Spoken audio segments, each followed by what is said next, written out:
ever think you need to overhaul your entire internal operation of your business? Well, if you have done that, then you're in for a treat today because today I'm going to change things up a little bit, and I'm actually going to have a guest who is a whose mantra is voice, power, and confidence. She is a goal oriented business owner with a passion for achieving positive results.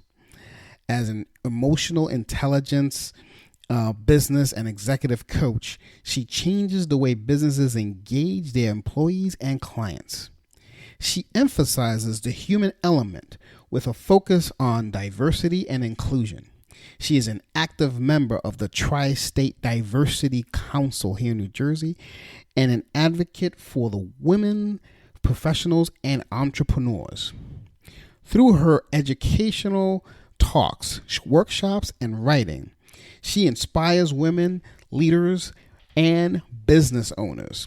She actually launched her own business in 2013, and it's called Your Choice Coach, which leverages business strategies, emotional intelligence, and executive coaching to help companies become more human to realize results. Now, that's a powerful thing. So, without further ado, let's get going with today's episodes. So, episode 5 starts right now.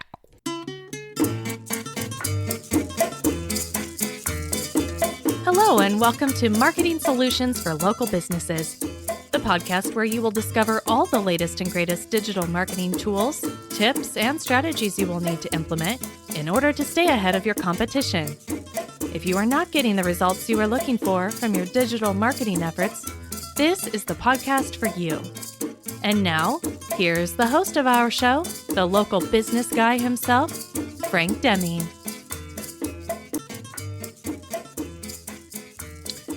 Hello, everyone. This is Frank Deming, the local business guy, coming to you with another episode of Marketing Solutions for Local Businesses. And in this episode, as I said in the pre-intro, is a special one because I'm going to have a guest today that's going to enlighten you tremendously.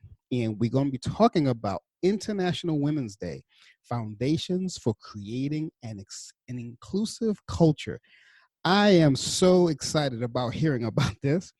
And without further ado, I'm going to introduce my guest today. And I know I've already said some things about her earlier, but her name is Simone Sloan, who is an MBA. And Simone, you know what, Simone? First of all, you out there? I am. Hello. Awesome. Thank you for doing this. I know I said a lot of great things about you in the pre-intro, but why don't you introduce yourself briefly so in case someone missed the pre-intro, they understand who Simone Sloan is. Sure. Thanks, and thanks for having me. My company is Your Choice Coach, and we do executive coaching work, training, and business strategy, and really focused on the emotional intelligence. We understand that, as human beings, right, we are going to get things done. But the how in which we get things done is really important because are your teams is there a trust net there? What about connections and collaborations? And are they willing to go that extra mile for you the next time? So really looking at how to make people managers better humans to realize those results. And that's what we do. Oh, that's awesome. That's outstanding. So I'm very excited about this. I just have a few questions, if you don't mind, so that our listeners can be a little bit more enlightened on what to do and what you do and how basically you can help them. Actually, yes, really for my listeners to see how my guests can help them. So I understand through my studies of you and researching you and stuff that you do diversity and inclusion. So when it comes to diversity and inclusion, are there common challenges that first of all, what is diversity and inclusion? Sure. What does that mean? That's Absolutely. a very interesting term. I mean, I have an idea what it is, but just in case some listeners don't. And are there common challenges that you observe with companies in which you work with? Sure. And I just want to go a shout out because it is Women's History Month, March is, and we just Yes, came off a yes. huge celebration of International Women's Day. So, so I just want to do that shout out to all the women out there, all the professional business women who are rocking it. But when There we you go. talk about diversity, diversity is really around all the characteristics of who we are, right? So if you think about it from gender, if you think about it from sexual orientation, you think about it in terms of race, ethnicities, all of these things included, right?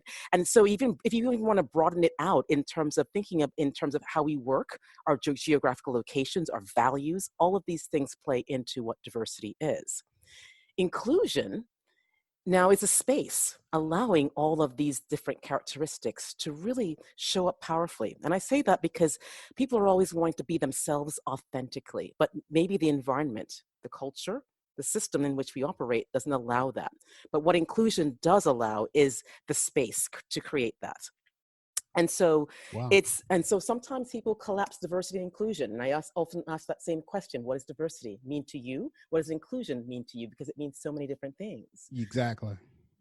And so basically what I do is say, in terms of rather than collapsing it, let's look at it differently. But in order to get the dynamics of the engagement piece that many people want, you need to have both of them in that equation. Wow. That's pretty interesting. Well, Yeah. that is pretty. So out of curiosity, because again, this that I've never heard it actually explained that way. So Mm, it kind of spurred me on to something else, and I'm okay. sure some of the listeners are thinking about this as well. Why should companies care about moving towards an inclusive culture? Sure. And I think going back to the first question you asked in terms of some of the challenges, right? And when Mm-hmm. you think about it from a diversity and inclusion standpoint, it's the right thing to do. And companies know it's the right thing to do, but then it might be like, well, how do we approach this, right? What is this that we're getting into? So it's more around the commitment, the Right. approach, the accountability, right? And resources to back it up. You asked in terms of then why should they care? Well, we're all in it for business, right? And when you think Right. about it from the perspective of your marketplace, you think about it from the people you're trying to hire, the people who are in your organization. All of those things, it's really a business case that comes to it because yes, it's the right thing to do, but why?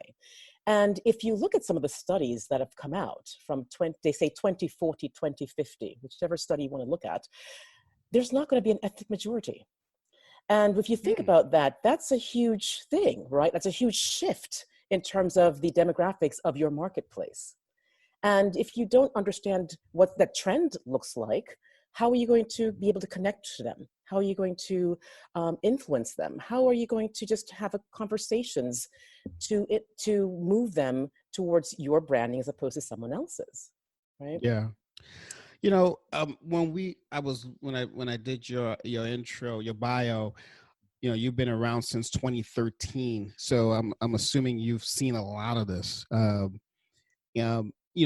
a little bit about that, but also, can you tell us, where can someone start with this? Because Yeah. I mean, this is something that's fairly new. At least to me, this is Okay. fairly new. Maybe some other people have heard of it, but hey, I'm a baby here, so I can I can admit that. So where can someone start with something like this? Absolutely. And, think about it in terms of, because I work with a lot of small businesses also, and really changing their mindset about the data that you have. For example, who's coming to your website? And if you notice, maybe it's a half and half, 50-50 in terms of gender, right? How are you speaking to your male counterparts as opposed to the females? Or are you just doing it blindly? That's one way to kind of rethink how you're communicating and connecting to your demographics. Secondly, is in terms of if you're looking at from hiring, are you going to the same places for hiring, or are you stepping out of the box and looking at different avenues, different perspectives, different ideas to bring to your organization that you might not have, right? Thoughts, Right. insights. Hmm. So, It's kind of sounds like correct me if I'm wrong here. It kind of sounds like an internal rebranding, if you will. It is. It very much so is, because it's a mindset shift that's taking place. It's a culture within your organization to take a look at it.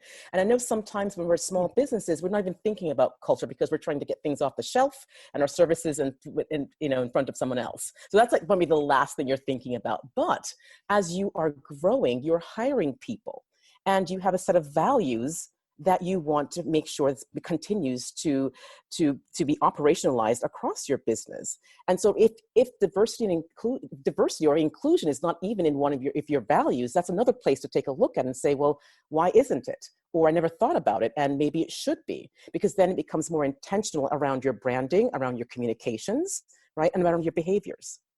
Wow. That's right. That's really interesting. So I'm sure you've seen a lot since 2013. Can you talk a little bit about that? Absolutely. When you think about it, even going back to just looking at demographics, right? Just for example, Mm-hmm. For biracial populations. Right. I think back in 2007, single percentage digit, right? And I think it was like 4 or 3%. And that was considered fast moving at 2007. If you look at the Pew reports now, you're talking double digits, right? And it's stretching across all generations, across the populations, across all cultures, across all geographies, if you will.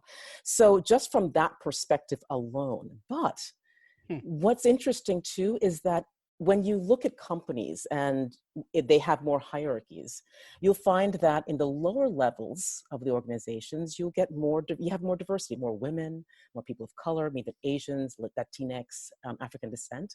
But Right. as they try to progress up into the organization, you'll find that there's a huge fall off. Why? What's happening? And Wow. so when people are looking at your products, small businesses, large businesses, they're looking at, okay, what are you selling, to whom are you selling it to? And what does your leadership team look like? And if people are saying, well, I don't see anyone who looks like me, why should I buy from you? Right. Right. Right. And So it's like yeah, redoing your presentations and everything, like your PowerPoint presentations, to make sure there's a nice diversity on there, right? Is it something like absolutely. that? Yes. And you have to be very intentional about that. And I call a lot of my clients out for that too, and said, well, in terms of your populations, why do you have all males on your presentations? Where are the females? I looked at your data and you do have, people of color coming to your sites. Why don't we have representation there? So really getting them to really think about how they're communicating, how they're presenting, how inclusive they're being visually as well as in their communications. Wow. That's pretty interesting. Simone, I am a huge advocate of Tony Robbins. Mm. I've gone to see him several times. He's got a course called Business Mastery. I'm sure you're familiar with that. Yep. And one of the things he talks about a lot. He talks about Mm-hmm. company culture. He talks about that. I mean, almost like there's a whole half day that talks about Yep. culture. What is your company culture?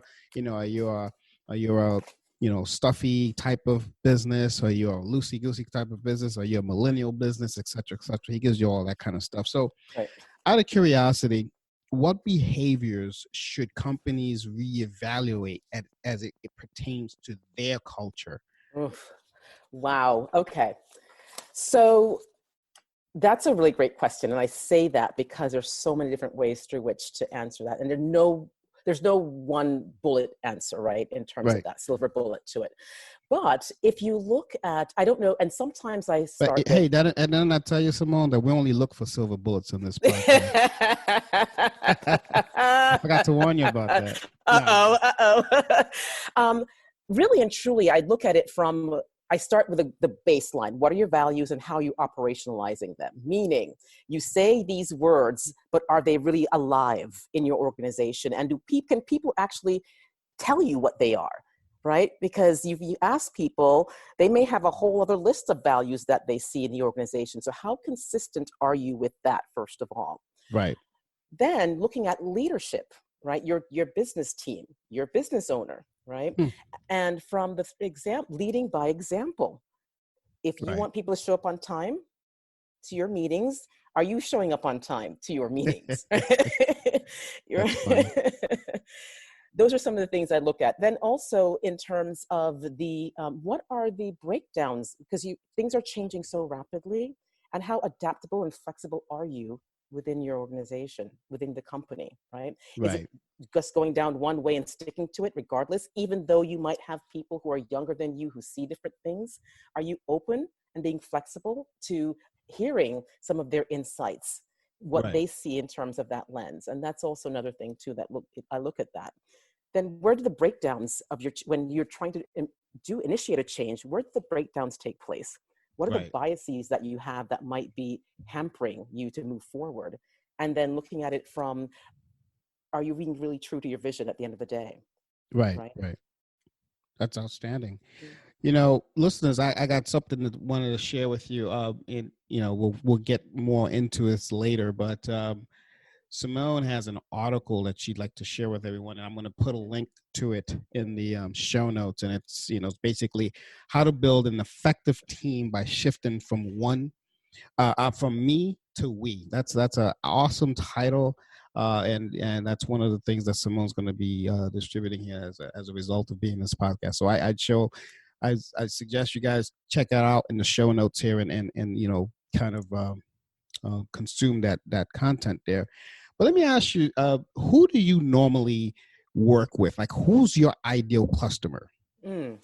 My ideal customer, they have at least 50 to 75 people in their organization. And I say that because they're rapidly growing and they're rapidly hiring, but they don't really have a handle on the culture. And as a result of that, that's what I say, it gets really fugly in terms of what that culture looks like, right? So it's a great opportunity to put some other processes in place in terms of I call it talent management process, how you are Right. hiring, how are you offloading, also in terms of how are you looking at the values that you have and bringing that into the interview process from that perspective. And so also it's a great opportunity to, where are you in your gradient of the organization? What is working, what's not working? Because you might think as a business owner, things are rocking. Yes, sales are great. But internally, there are things that people may not be telling you or Okay. feel comfortable sharing. And so really getting a gradient and understanding of what do people really feel and what they really need. Okay. And what do you work primarily with women-owned businesses? Do you have a typical type of demographic there? No, I equally, and it's Oh, okay. So you're equally males and females. so Uh, you're an equal opportunity coach, huh? Equal opportunity coach. Uh,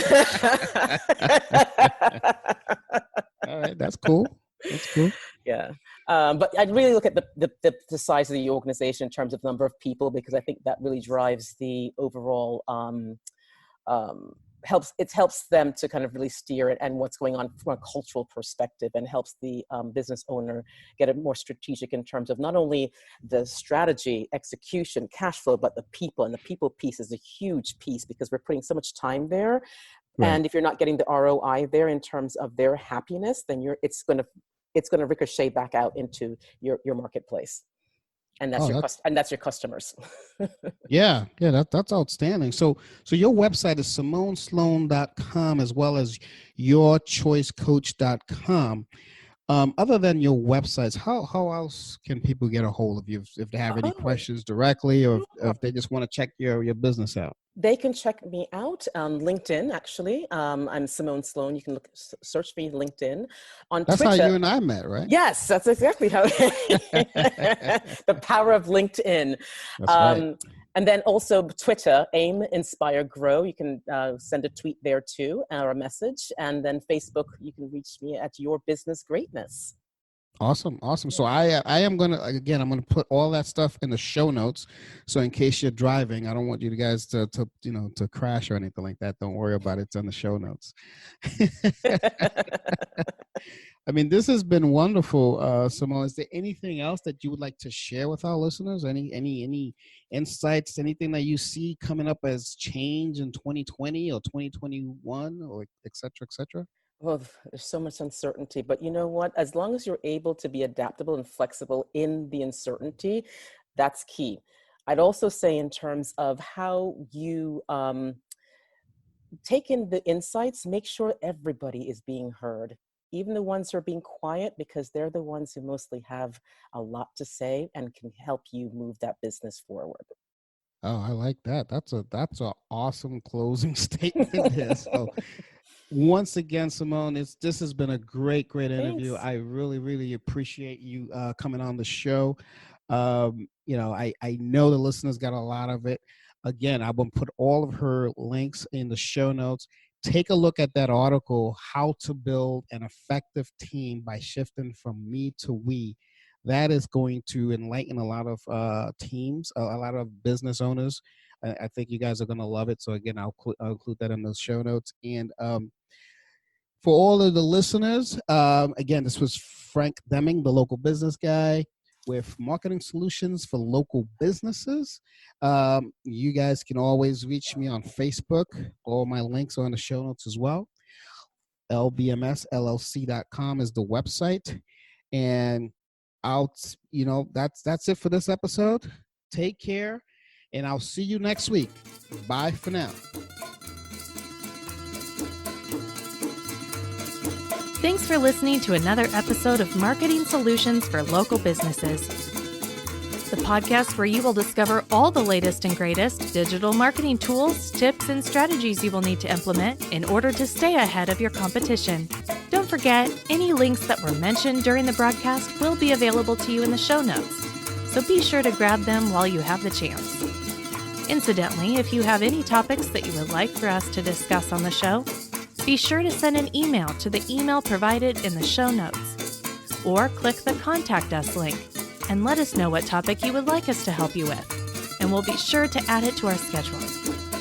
If you would like for Frank and his team to look at your digital marketing presence and give you a free evaluation, simply click the Request a Free Consultation link in the show notes to get a hold of them.